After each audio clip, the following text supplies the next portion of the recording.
Hi, and welcome to the Human Side of Business podcast. I'm Ange MacCabe, CEO and co-founder of Intuity Performance.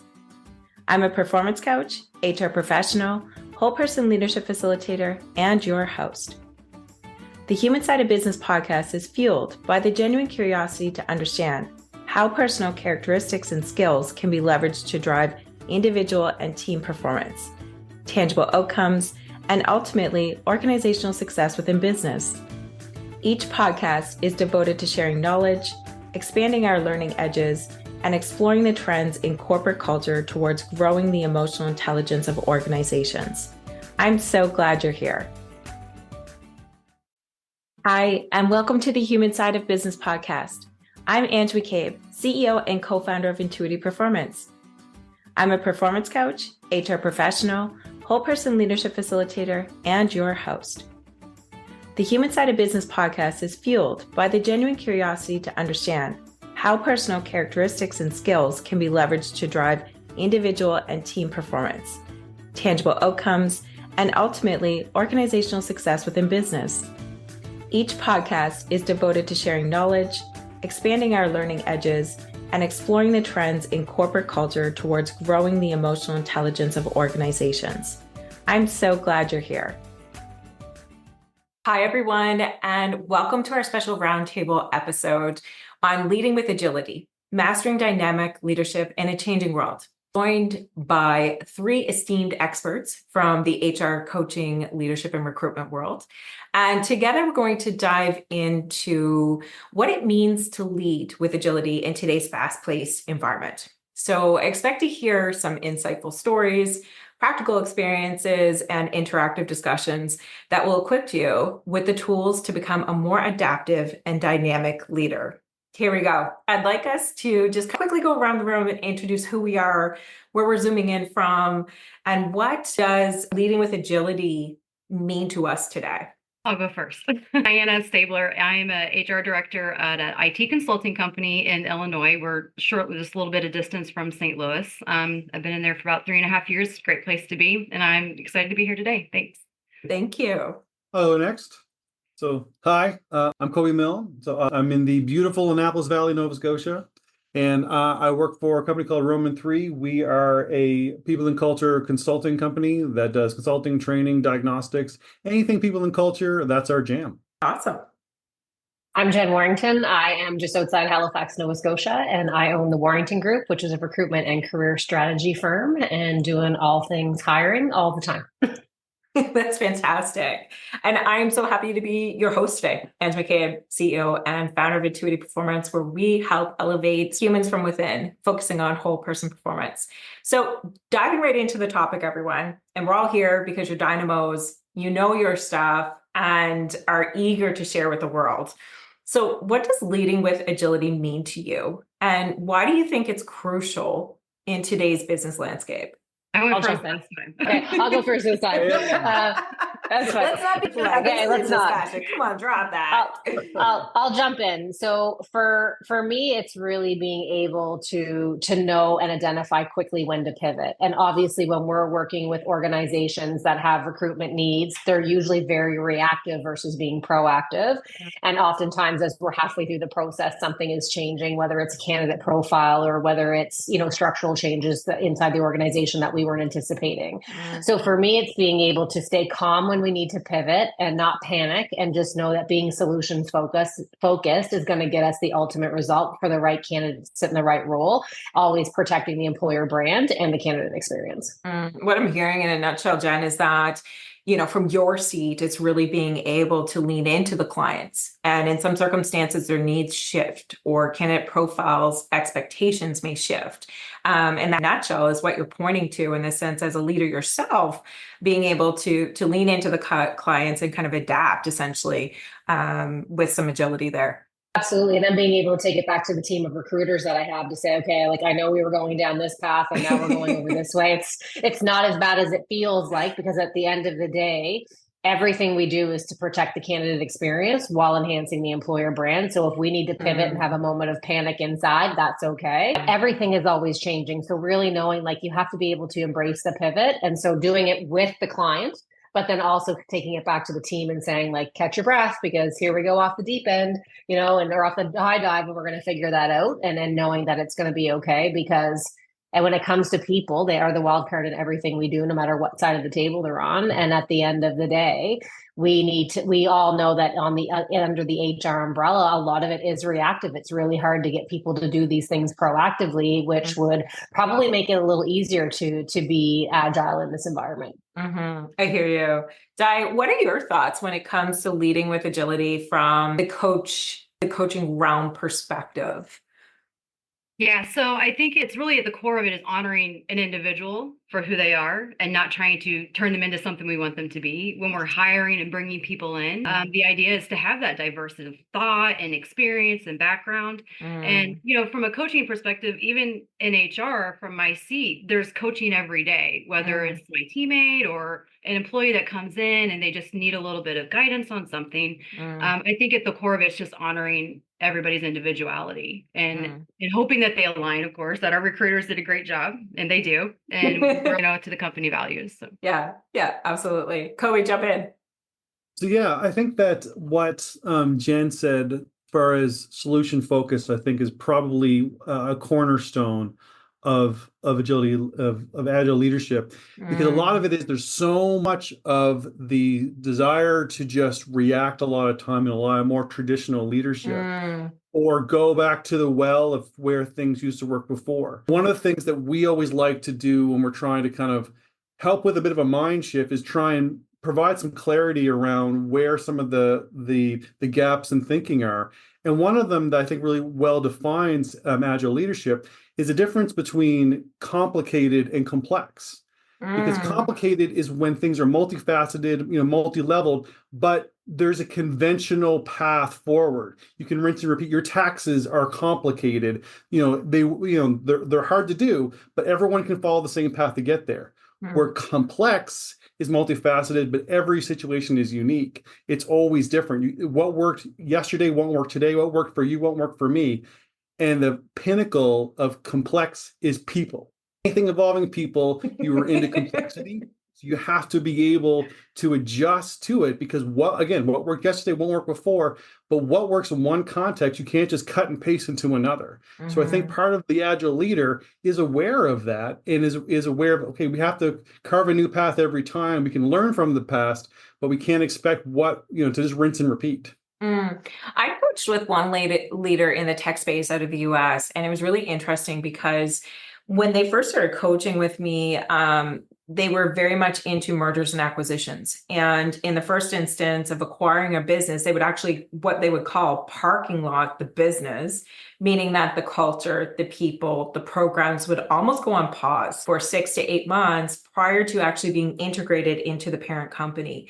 And my mind was blown by that situation, because I was like, oh gosh, like what's going on with people? And so as we continue to chat from a coaching perspective, that leader had the agility epiphany, I guess we'll say, in the sense that when they're looking to build their parent company to this empire, you can't just park things. You have to be agile and be able to maneuver things in a fluid perspective. And that means people as well.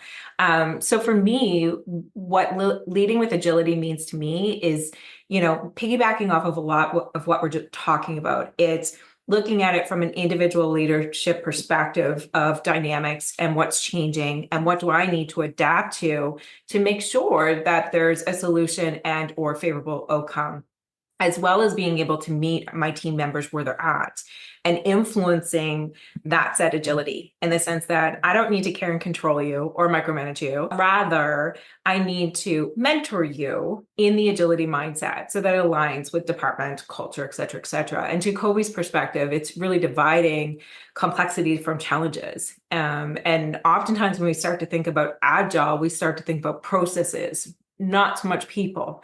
So I would add to that when we're thinking about agility, people aren't one size fits all. It's like looking at different thumbprints, and being able to meet them where they're at is super important, especially when it comes to leading in today's business landscape. Because no longer is it technology that's the strongest asset, it's people. And a lot of companies are coming to this realm, but I think that there's an opportunity to shed more of a lens on that as well. What are your thoughts? So I think, that's great. sorry, Cody, go ahead. So- Excited. yeah. So I just want to kind of quickly kind of say, yeah, I mean, we've been involved with like a lot of organizational change, like municipal amalgamations, mergers, acquisitions, that sort of stuff like that too. And you're right, as far as, it's like companies, organizations do a great job getting the buildings ready, getting the assets ready, whereas the people will figure it out as they go. And this idea of having a bit of a intentional shift of, no, we need to realize that it's the people that run our businesses, it's the people that operate the machinery, it's the people that, that make the sales and everything. So it's an idea of, even kind of the focus of, even just getting an idea around agile leadership is a high goal, but its fundamental understanding of the human side of business is the idea of, Nice tag. thank you. Are our machines there to improve the productivity of our people, or are people there to improve the productivity of our machines? Part of it is too, which is kind of defining what is the preconceived notions, the default thinking that we're operating under. Because if we're thinking people are there to get the most out of the machines, then trying to, adjust to the people-centric approach is going to be a huge endeavor, because you really have to kind of get the fundamentals right before we can actually start to optimize. I think you're going to say something too. Yeah, it's kind of just piggybacking off of Kobe there. People are what makes us niche, right? They're our niche. And we forget that sometimes. Oh, we've got this fantastic equipment. We've got this AI and it's going to do everything. But before we know it, everybody's going to be using AI. So what makes us different? And it's always the people, right? And I think if you keep that at the center, all of these challenges coming in from the expansion of technology and industries changing, I think that's really what's going to make people stand out, is coming back to the basics, which is the people. So it's exciting, actually, right? Yeah, absolutely. Absolutely. And I've read recently from PwC that 85% of CEOs reported that agile practices, meaning agile leadership, not so much operational agile, really improve their organization's ability to respond to market challenges and changes. And we know what changes have been going on, both from an economic perspective, a social economic perspective, and a business landscape perspective. So I'd like us to discuss, like, within our own businesses or understanding from peers, what have you. Tell me some stories about examples where agile leadership really made a significant difference in a challenging or complex situation. I'm going to jump in on that one, and I'm going to, if that's okay, and use more of my own experience right now and hope that it translates properly. And so I'm a small team. I've got myself plus 3, and one of those 3 is currently on maternity leave.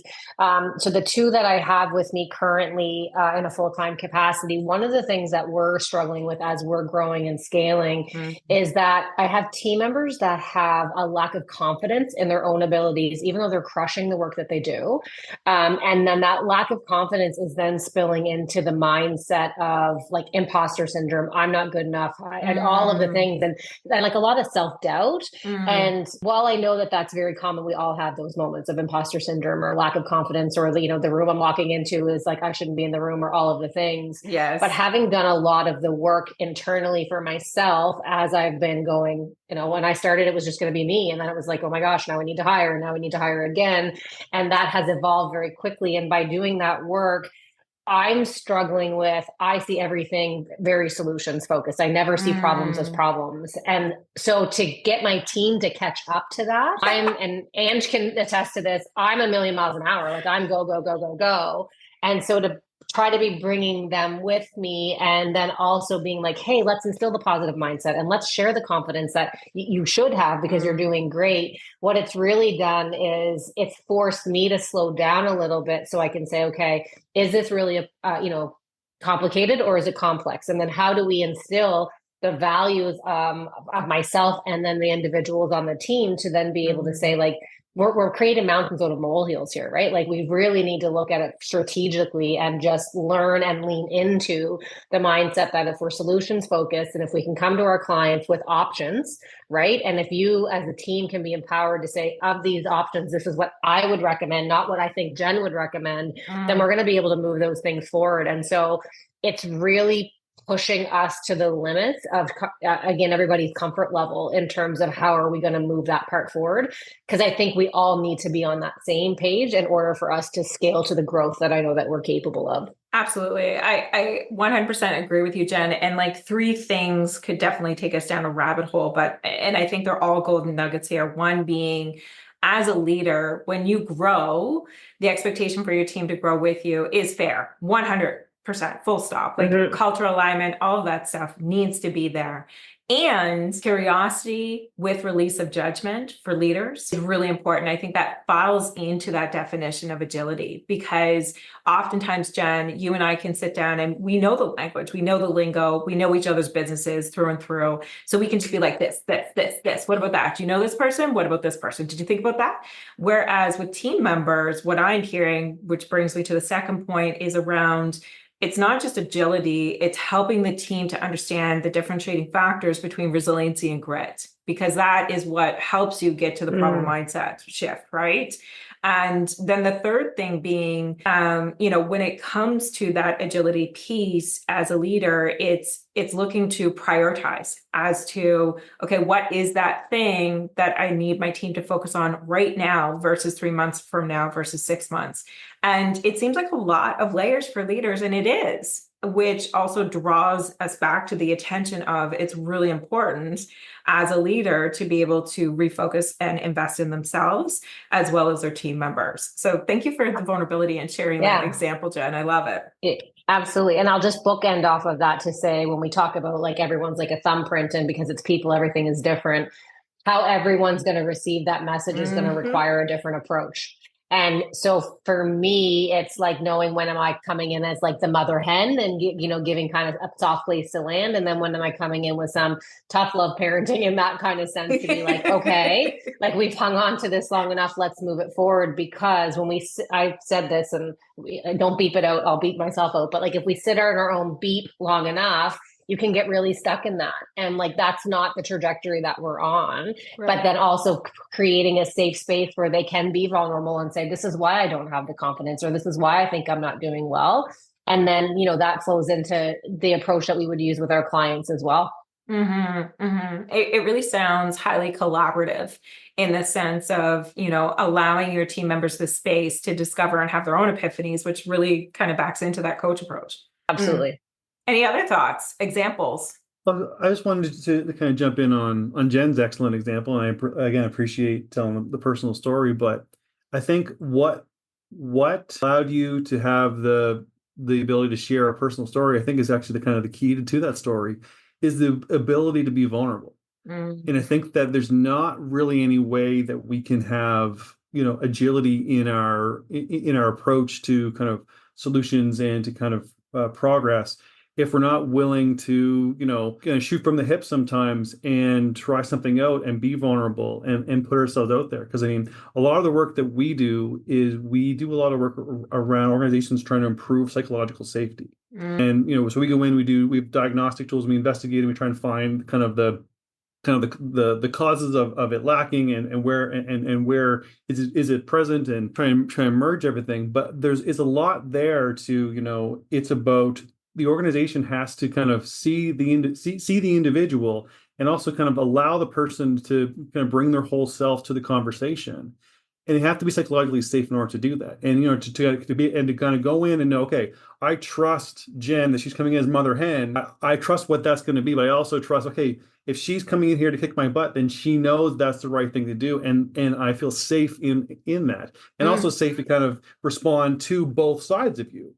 So I really think that there's a lot of elements that we have to do right around psychological safety in order to kind of allow our workplaces to have that agility. But I also think that, it's something that, like, again, we see, like, we're working with a mid-sized transportation company in the US, and I'll just evolve into my story.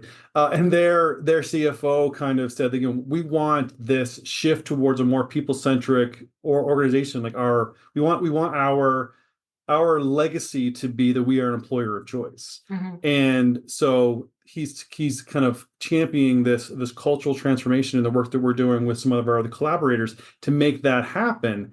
And it is something that is, hard. It is a lot of work. It requires constant buy-in, but it requires, speaking to different audiences in the way that they want to be spoken to. But it's about, trying to, incorporate a sense of, vulnerability in him trying to put this out there, but also allowing for employees to have that too.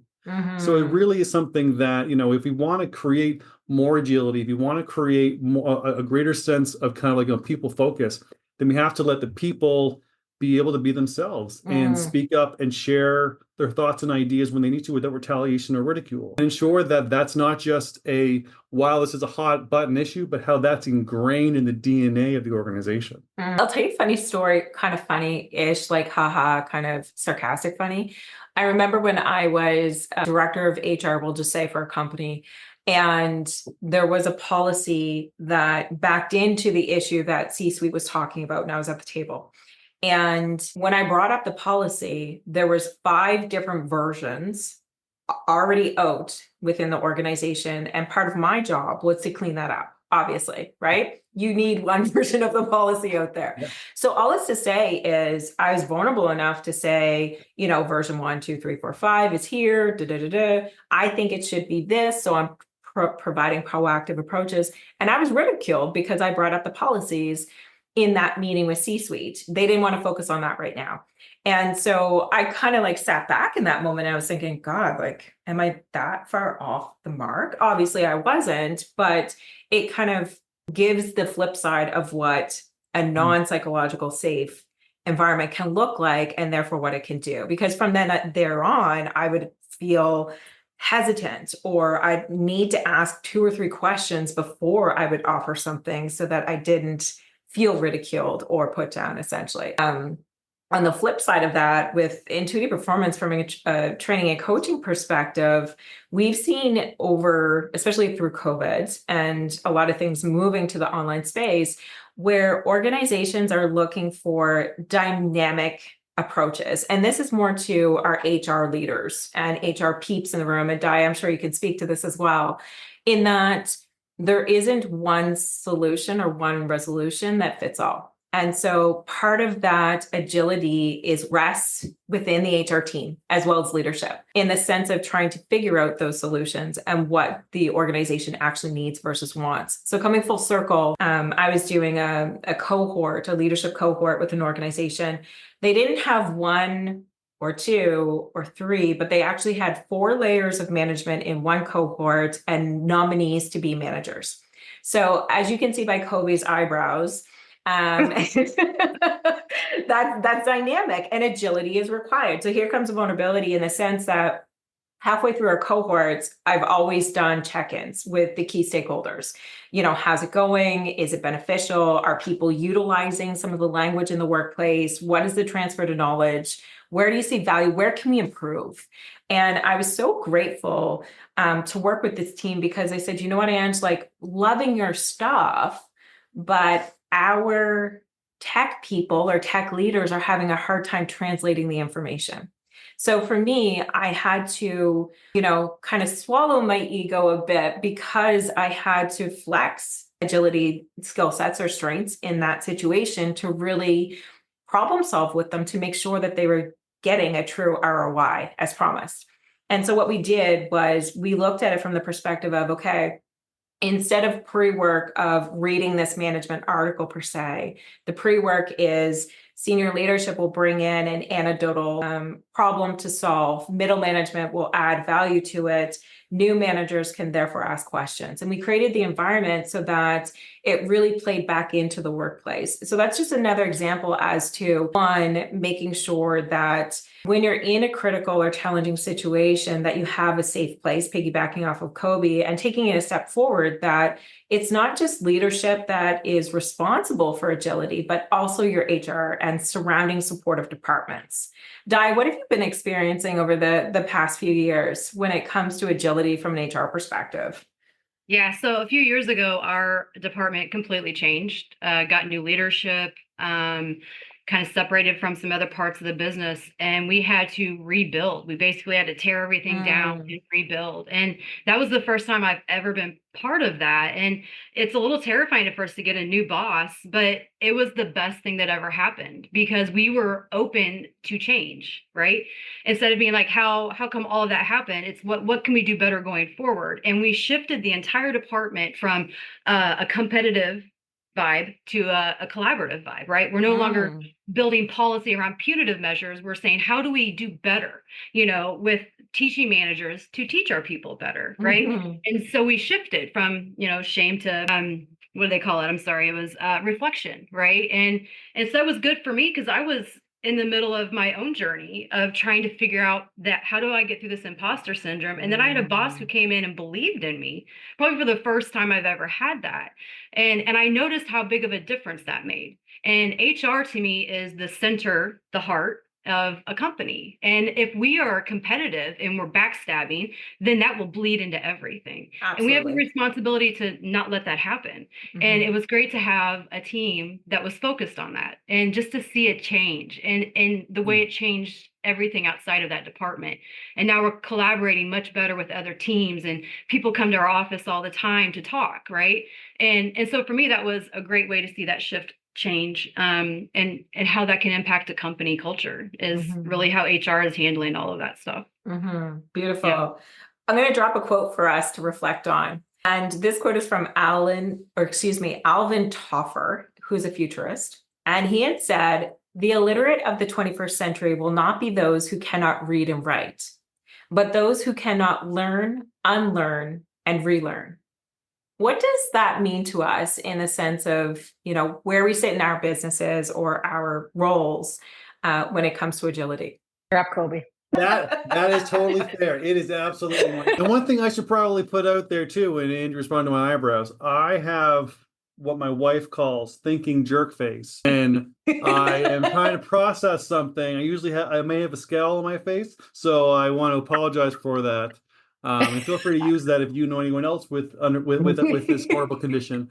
I was trying to relate to you, Kobe. Don't take that away from me. No, it's all good. I think I'm married to a Kobe. Then you have my sympathies. What was the question actually? So we were backing in off of a quote from Alvin Toffler, who's a futurist. And basically what he's saying is that no longer are we looking at being literate or illiterate based on reading, writing, etc., but rather those who cannot learn, unlearn, and relearn. I love that quote, by the way. No, that's wonderful. You're definitely in my wheelhouse because adult education is where my graduate degree is. So it really is about education is the great equalizer. Learning is the great equalizer, right? Because it's the idea of if we can't relearn about ourselves, if we can't unlearn bad habits, if we can't relearn about ourselves, we are stuck in a path forward that it's a rail line we're never going to be able to get off from. But if we can take, like, kind of going back to your story, Angie, but kind of taking our ego aside and critically reflecting and can we do this differently? Can we do this better? Am I wrong? Like one of the fundamental things we do when we try and do initial work around kind of changing the organization and trying to do some kind of talent transformation pieces is to start with almost like a direct line of adrenaline of critical thinking into the organization, like challenging the preconceived traditional thoughts.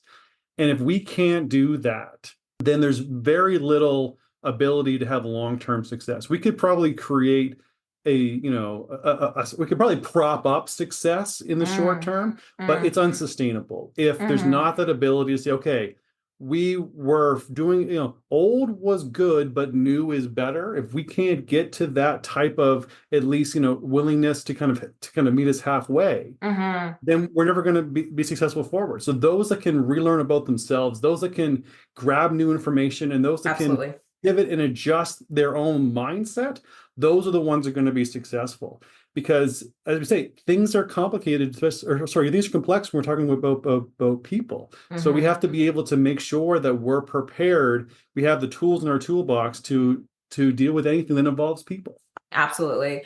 And when you're speaking from a leadership side of that, like what's coming through my mind, Kobe, is same in the sense that when you're looking at coaching leaders and groups of leaders, it's ensuring that agility is a soft skill that they have under their belt, because 9 times out of 10, the process is to shortly look back at what has been done in past and challenge that belief and or thought process and or action to ensure that moving forward, it's in alignment with the actual operational goals, with the culture of your organization, and being able to really fulfill or enact or be that conduit of agility amongst other leadership skill sets from a coach approach perspective.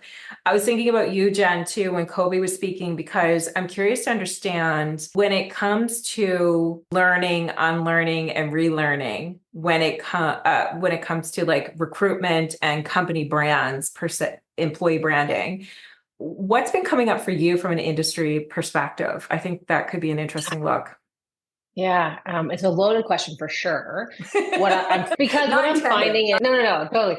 But what I'm finding is everything in our world is moving at lightning speed, as we know. Yes. But everything is so rooted in archaic models, perceptions, beliefs, and all the things. Mm-hmm. So when we go in and someone's saying, we've tried it on our own, we can't find the right person, the interview process, we're losing candidates or whatever. And then we go and we actually, because what we will do over and above finding the candidate is we will look at your whole process and go, okay, well, your pre-screen's not right, or you've got the wrong people sitting in on the interviews, or whatever that looks like. And what we are finding in today's market is that people are stuck in the way we hired in the 80s and the 90s, maybe a little bit of the 2000s, because they're feeling like they're hip and they're cool and they're kind of moving things forward. But the reality of it is that they're not in current day. And then if they try to go current day, it's like, oh, well, we built our entire hiring process off of AI, or, we're doing all 5 types of assessments instead of like one that they should really be focusing on. So because that to me widens the gap between what candidates are looking for jobs the wrong way, right? Like that's the reality too. You've got your grade 10 resume template that doesn't work anymore because grade 10 was, for me, 1990. So like that, but my son's just finished grade 10 now and had the same pretty close to template that he brought home this year as to what I had 30-ish or more years ago, right? Interesting. So from that, because I remember that he came in and he was like, so I've got to do this thing, and they gave me a resume template. I was like, oh, let me see it. And I was like, we're not using that. And he was like, what? And like, we're not using that. And I was like, I'm going to give you this one. He's like, no, we have to. And I was like, maybe you should just give me the teacher's email and I'll come in and I will talk about. And he's like, absolutely not. But to that point is that everything is so archaic and we're trying to add current day stuff in, but like not letting go of the old so that we can create, again, positive candidate experience, because the gap just keeps getting wider from what I can see. Yes. People don't see their, like, I use this with clients all the time. Like, you know what Gatorade does, you know what Nike does, you know what Pepsi does. Great. Why should somebody want to work for that organization? Let's tell that story, because your employer brand and your job postings become your marketing tool. And so that now we're not just your recruiter, we're telling you, here's how you market your brand so the right people come and find you. And they want to be stuck in a different kind of widget. And so we're met with a lot of resistance. At the same time, when we have clients that will actually collaborate with us and we're not simply finding them the 5 candidates for them to interview and they let us in the other pieces, right? We're changing retention rates. Like we're changing like time to hire. Like we're putting in together whole strategies that they're like, oh, okay, this actually makes sense now, because there's the resistance to let go of the familiar, which we all know change is hard, like that is whatever that is, in whatever you're dealing with.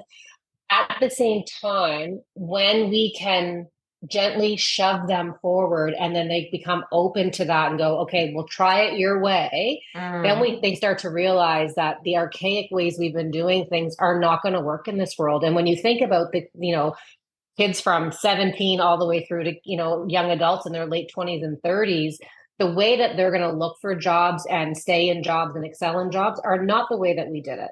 Like it's just not going to work. So we have to stop being so resistant to like making the change and not staying inside of that.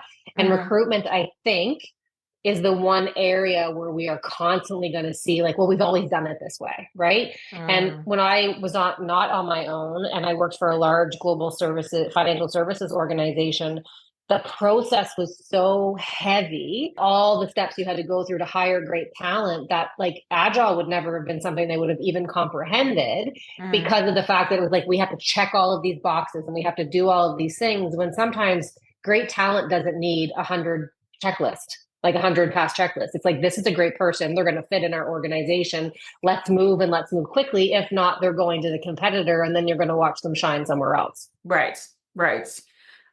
And when it comes to common barriers to agile leadership, how can we help leaders overcome them? I would love to see people just be more open, right? Like just open to Kobe, what's your perspective? Di, what's your perspective? How can we take both of those and go, this resonates with me and that resonates with me. Something Ange said, I'm going to try to like move that forward, and being open to, we live in a world now where before there were 10 options to do something, now there's 1,000. Right. So like, where can we start to find ways that we can be open to say, let's try it this way? Be okay if you stumble, fall, whatever, like wipe out all of the things, but just there's going to be a nugget of something in there that's going to work, whether it's the recruitment process, whether it's how you're going to build people and culture, whether it's how you're going to bring your teams to make sure that they're engaged. And so if we could get leaders to go, this is how we've always done it, and be like, that's great. And maybe we still will, but like, let's just put that on the shelf for a second and let's come over here and let's explore the possibilities. Because then I also think that leans into the, like, we can maybe change some of their mindset, which will make it easier and have them be less resistant. Absolutely. When it comes to operational approaches, 9.9 times out of 10, it really has to stem back to that level of emotional intelligence that person has. And Jen, what you're speaking to is, a cornerstone of emotional intelligence, and being able to be self-aware enough to know, okay, what are my blind spots? Where am I rigid? What beliefs can I challenge? And where do I need to go with this, in the sense of being open and empathetic to different processes? Absolutely, 100%. And I think I would just close that part off to say, I think we lean on the old ways with everything because we feel like it's the safety net. And it's less of a safety net and more of a roadblock, because it slows us down. And we all know, because we're all dealing with people, whether you're hiring them, performance managing them, kind of building teams or what have you, is that we lose attention very, very quickly if people aren't bought in. So why would we slow down the ability to get someone to be like, oh, I see this, I'm bought into it? Because if not, you lose them from an organization, and retaining talent is a whole different conversation. Absolutely. I agree with that. And the other thing that comes up for me too is kind of to play the double-edged sword. I think it depends on the definition of slow down, because in some circumstances, to really help people shift their beliefs or attitudes or buy-in, they need to understand more facts, or they need to understand the risks, or they need to understand why should they even care. So in some circumstances, I do believe that slowing down is good, but I see what you're saying. I think, Jen, your intention is that as an employer, you can't ignore a lot of those earmarkers, because therefore that means that you're stuck or you're slow in that process and will not be able to retain team members, because it's such a competitive market out there. What do you think, Di? Yeah, so there's some great things I'm hearing. And I think at the core of it for me is, when people are resistant to that change, it's they don't have that self-trust. And I mean, that's my opinion, right? But I think that's missing. And I think you see that a lot in a competitive environment, because if I mess up, my team loses, I lose, I look stupid, right? And when you shift to a collaborative culture, it's, hey, okay, yeah, we effed up, right? Let's just start over. And we're going to shift that perspective a little bit. And I think we're going to see like Jen was talking earlier, like we're just stuck in that archaic mindset, but that's going to be shifting. We've got generations moving out, generations moving in, and there's a lot of resistance to what the youth wants to bring into a company. And I think there's a landmine. I mean, it's just a gold mine. I mean, it's just so much there that we can learn. It's both. Landmine too. Surprisingly accurate, actually. Yeah, absolutely. Yeah. I think that's a lot of it too. And so for people who are resistant to that change to move to collaboration, is how do we go in and help them learn that, hey, this is about taking a chance and we're together. But what it requires is more accountability. And I think that's where that resistance is. A lot of people are afraid of that accountability. So I'm going to keep my stuff to me, and we're going to keep doing this because I'm good at this and I can't do anything different. So I think as leaders, that's the point we have to kind of go into. And I think backing into what Jen was saying, playing both sides of this, is that the accountability piece is the underlying cause in some circumstances, or I would say, I would bet most, of a slower pace, right? You're hanging on to older things because of fear of vulnerability or accountability. Or maybe that's not something the company culture currently leans into, but ought to.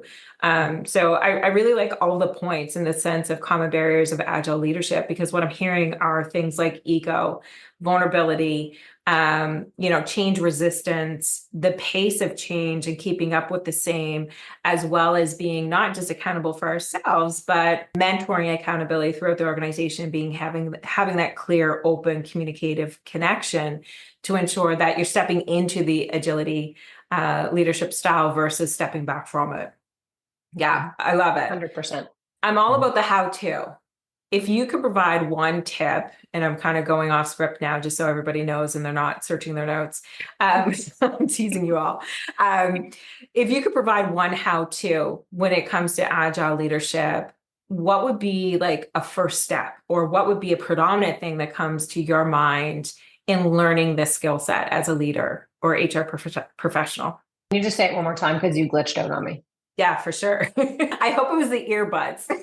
I think it was. No, the question was really around if you could provide one piece of advice around leadership and agility, how to, essentially. So properly rephrasing this question, we'll omit that part because it sounded shitty.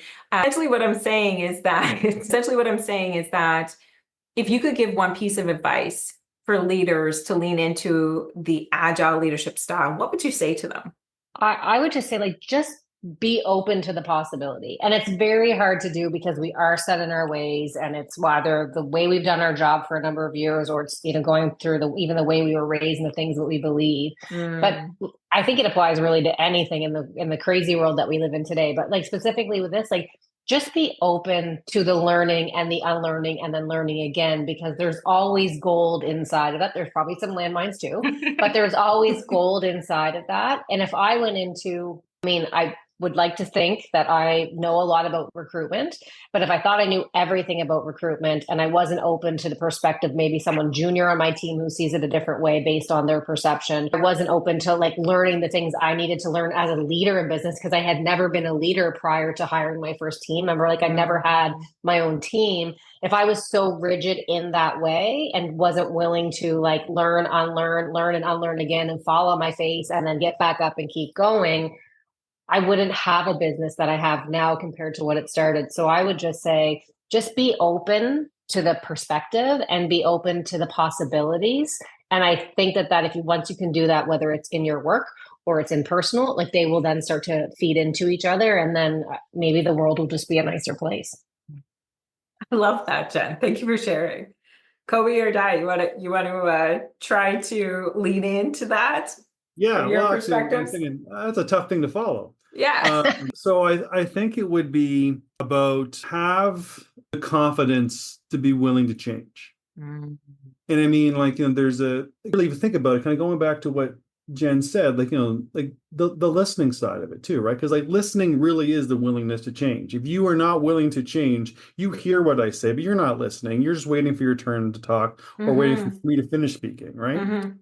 So it really is about that, because like, actually, if I can actually going back to something that Ange said about, you talked about kind of the soft skills of agility. One of the things that I think is maybe a better way to even kind of talk even about kind of these essential qualities that are considered soft skills, they're really more employability skills.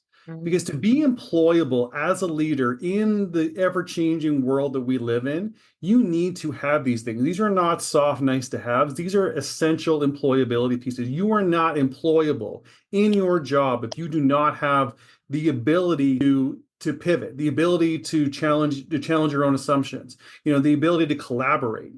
If these things don't exist, then you're not employable in your own position. And it's something that I think that we need to be confident in the fact that, we can do this. We don't have to be the smartest person in the room all the time. We don't have to always, be defensive. Now, again, going back to Diana's point, if you're in this highly competitive environment, any like smell of weakness is your downfall. Mm-hmm. That's a tough environment to be in. And it's really hard to be confident in that environment because you're always kind of on the attack. But so this is kind of why, one of the things that we talk about a lot with when we collaborate with our companies, we talk about you need to kind of work on the people and you need to work on the environment because you want to make sure that they're both in line, because you can't you can't grow top, products in bad soil. So it really is about just realizing that, you kind of have to have it all, but it really starts with the confidence in the leader to be willing to change. And that's something that if they're not willing to do that, if they're not confident in themselves, in their just ability just to kind of put it out there and see what happens, then it's going to be very difficult for anything else to happen. And we all know what happens with unconfident leadership. Absolutely. And I would just say to that point too, is while we want to get them to a place where they're, confident and capable of being open to change, maybe it's just the baby step first, or the micro step to say, like, just be open to the conversation. And then once they start to have the realization of like, oh, okay, this number one isn't so bad, two, I can do this, or what have you, then they're more likely to embrace the change. Because again, everybody's just wired to not make any changes inside of that. So just saying, like, just baby step it if you need to. And then, but if you're completely resistant, then it's not going to work for you. Well, that's just it. And it's also not fair for me to say, just be confident, just go do that. Yeah, exactly. But confidence is built on frameworks. It's built on small steps. It's built on because a lack of confidence is fear of unknown situations. But if you have a plan for how to handle the unknown, you can build confidence in that framework, in that plan, in that support, which is why coaching is such an essential thing for high-level leaders. Thank you, Kobe. Yes. If you don't have any kind of net support system to back you up, then of course you're not going to be confident. You're talking into an echo chamber or to yes people or whatever, right? So you have to be able to have someone that you're accountable to, mostly even for yourself, just kind of someone that bounce ideas off of. But it's really hard to build confidence in a vacuum. And to add to that point of building confidence, Kobe, I think what I've seen in coaching many leaders over the past decade, I would say at this point, is that when they can see themselves that they've made the correct suggestion, or I shouldn't say correct, they've made the right fit suggestion or choice, or they've done that thing that there was some fear around and there was a positive result. It's being able to see that validation. And to your point, Kobe, being accountable for your own performance or employability skills is really important. Agreed. And having leaders or having an organization that really values gratitude versus just simply compliments. Again, it's not a checklist. It's really about ensuring that that person is validated and they can grow and that they're supported, kind of backing into what you're saying. Absolutely. I want to hear your thoughts on this one. So I think I would narrow it down all the way to asking them to start letting people win. Start letting people win. It's not hard. If you have a really big ego, it is, right? But that's how you start to chisel it down. And you just challenge your leaders and your peers and you say, hey, they did this. Let's just, hey, rah, rah, and start building that in small increments. It's a small thing. Hey, this person did that. Hey, and also when they succeed, everybody does that for them. And then you just start kind of that synergy of everybody's cheering everybody on, because it is the small steps, right? And then it's also that buy-in of letting them challenge it. Tell me why you don't like it. That's okay. Tell me, and your experience has something that somebody else doesn't know. So how could you do it different? And then you start to pull them in a little bit, whether it's a leader or a peer. And I think that shifts that a little bit, and it brings that introspection. And so why don't you want people to win? What about that was hard for you?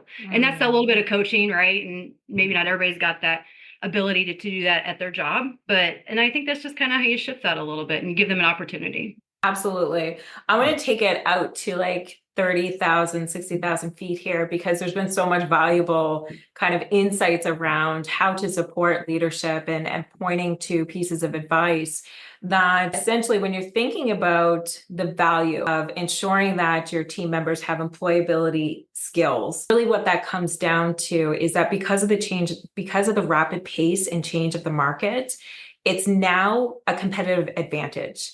So in the next year, not decades, not the next 5 years, in the next year, we're going to see a lot of things change with regards to LLMs and AIs. We're seeing it now. It's changing monthly. What you can't currently build yet are those employability skills, which are now becoming a competitive advantage for your team members, especially in the leadership realm. And the ROI to that is having not just yourself as a CEO or a venture capitalist or a C-suite stakeholder, essentially being able to envision futures, but you're going to have diverse opinions around envisioning futuristic things, products, more efficient processes, market or technology type stuff, and showcasing proactive adaptation. So I just wanted to point that out in the sense that it may seem like something super small in a nutshell, but it has a huge ripple effect, not just across the team, but for the innovation and sustainability of organizations as well. Yeah, no, that's a great point. Awesome. Well, I know that we could chat for hours on end here, everyone. I really appreciate your time and influence in this topic of adaptability in the changing market. Jen, Kobe, Di, let us know how we can reach out to each of you. Oh, okay. My best way is either my website, which is www.thewarringtongroup.ca, or LinkedIn, because I have a heavy presence over that way, and it's just Jen Warrington. Awesome. Thank you. Thank you. For me, you can check out our website, roman3.ca. So Roman, the number 3.ca. We also, my partner and I, we have our own podcast called Diagnosing the Workplace, not just an HR podcast. And we talk about random things involving business and workplace culture and sort of stuff. So you can always contact us through that as well. Thank you, Kobe. Di.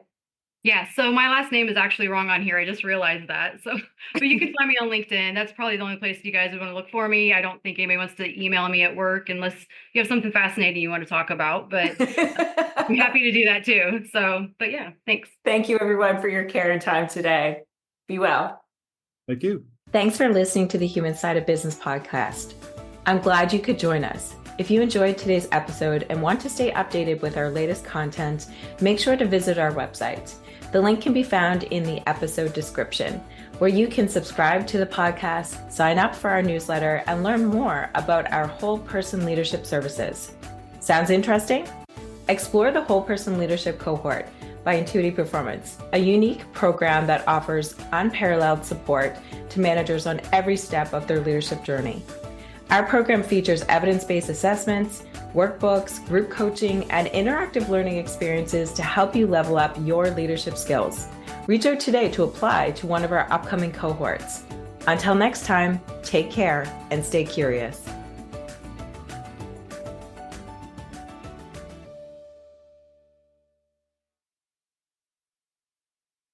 Thanks for listening to the Human Side of Business podcast. I'm glad you could join us. If you enjoyed today's episode and want to stay updated with our latest content, make sure to visit our website. The link can be found in the episode description, where you can subscribe to the podcast, sign up for our newsletter, and learn more about our whole person leadership services. Sounds interesting? Explore the Whole Person Leadership Cohort by Intuity Performance, a unique program that offers unparalleled support to managers on every step of their leadership journey. Our program features evidence-based assessments, workbooks, group coaching, and interactive learning experiences to help you level up your leadership skills. Reach out today to apply to one of our upcoming cohorts. Until next time, take care and stay curious.